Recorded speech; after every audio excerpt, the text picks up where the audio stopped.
Lug bolts versus lug nuts. Do you know the difference? Let's go over to the Camaro and I'll show you.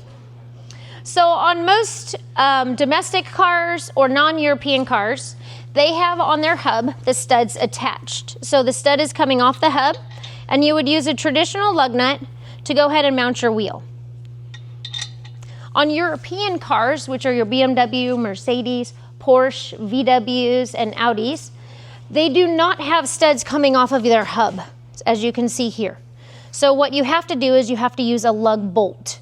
And the lug bolt is basically a nut with the stud attached to it.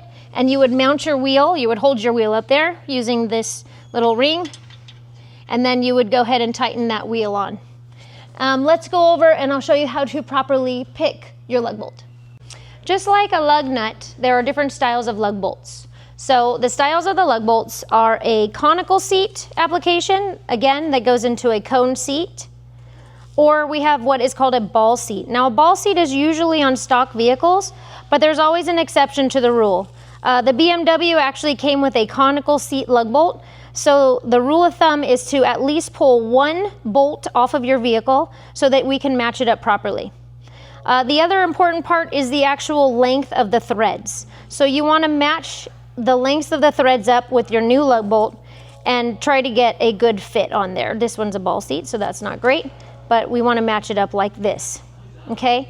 Now, the only other difference is if you're putting a hub-centric spacer on your vehicle. So this is a hub-centric spacer. This one does not have a ring on the front, but this one does. But you can see that they all come in different thicknesses. So when it comes to a lug bolt, you have to go ahead and make sure that you add the difference onto your stock bolt. So if you're doing a 12mm spacer, and you have this lug bolt, you have to add an additional 12mm to the threads so you have enough stud engagement on your vehicle. And here at Custom Accessories, we offer aftermarket lug bolts, cone seat, ball seat, and we offer anything from a 0.86 inches all the way to about a 2¼ inch. Have a great day, everyone.